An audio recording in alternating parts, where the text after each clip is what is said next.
welcome to day 24 of Inktoberfest. Today is Archival Ink Day, and I wanted to share some surprising things that I learned recently about Archival Ink, and we're also going to work on something that I think you're going to really enjoy.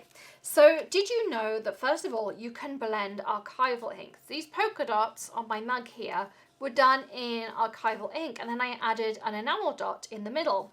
I also added, using my blending foams, and archival ink to this white resin flower that Wendy brought along for us. She found these in the Hobby Lobby clearance, and we added green under here onto these leaves, and we added some blue and greens onto the petals. You could add any colour you wanted. I decided to go with this. It's a tea light holder, but it also happens to be the perfect size to hold her card adhesive that we worked with yesterday for those wonderful resist techniques. But this is the great thing about archival. First of all, you can blend it, which I didn't know. The second thing is that it will dry on non-porous surfaces. So it'll work like a StazOn, but it doesn't have that smell, it doesn't have that gloopiness of StazOn. It is then waterproof and archival, as the name suggests. You can get half the colours so far in these mini pads, or you can get the large pads. I have the minis in lots of the colours that are available. And then I have the large in any remaining colours, particularly in the black. I found I've reached for that more and more. But this is a technique I wanted to show you that Wendy showed us, and I was really surprised. This is the technique we're going to use on distress stamping cardstock, and this is on her newsprint. So you can do this on any surface you want to do it on. Don't feel limited by a particular surface. We're going to grab some pretty colours out of here. I'm going to go with some cactus flower and some forget-me-not and some garden patina. We're going to put these down as though we were going to do a distress ink technique.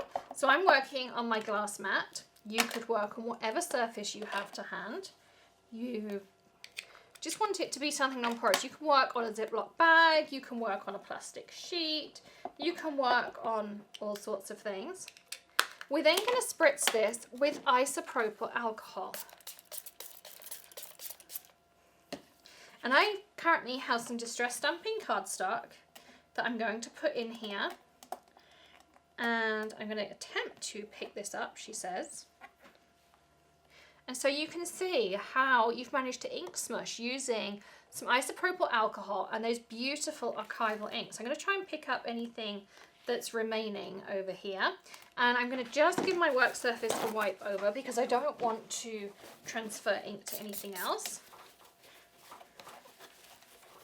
Now you can spritz this and things with alcohol and get it to react. I haven't tried it with alcohol lifting. I'm not sure if it would work or not. It's definitely something you can try. I would guess on the knot, but that does not mean that you can't. You would want to do this on Yupo paper, otherwise it's not going to work on alcohol ink cardstock or on these distress papers because they're porous. You'd want to do it on Yupo. But by all means, just try techniques out. Now, as I mentioned, I could also do this on regular non-porous paper. This is how it comes out on there. And then the next thing we're going to do is you can either spritz very lightly, or you can spritz onto your surface. Helps if you have a foam on the end of it. Pick up some alcohol. And I'm going to start putting this over the top. So I want a little bit more alcohol. I'm going to spritz, and I'm going to do both ways because you don't need much. But you can keep working on this. You can add blendables to it.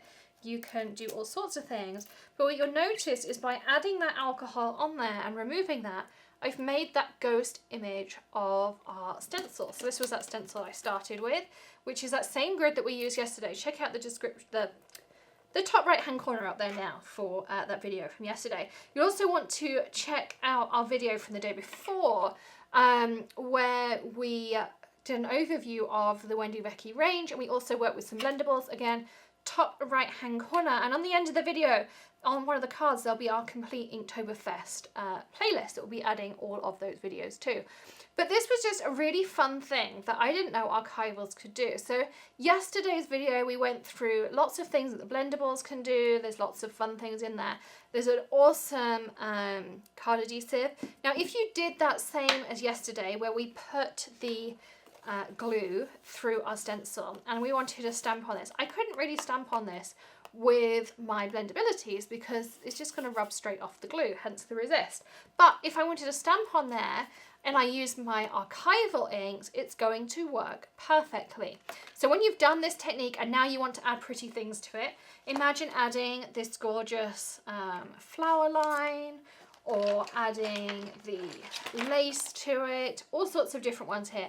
You would want to do that with your archival inks, and there's no difference in formula between the small or the large, whatever works best for your space and your budget.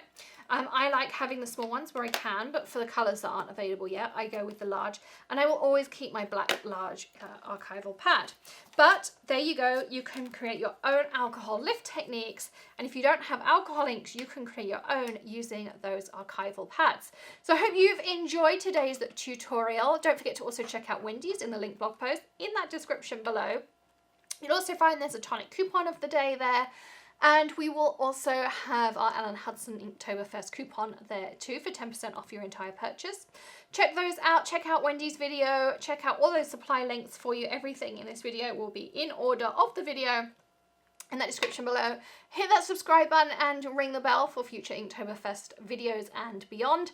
And also give us a thumbs up if you enjoyed this technique. It's something a little bit different. It's a way to expand your supplies, and we hope you've enjoyed it. We'll see you again soon. Happy stamping.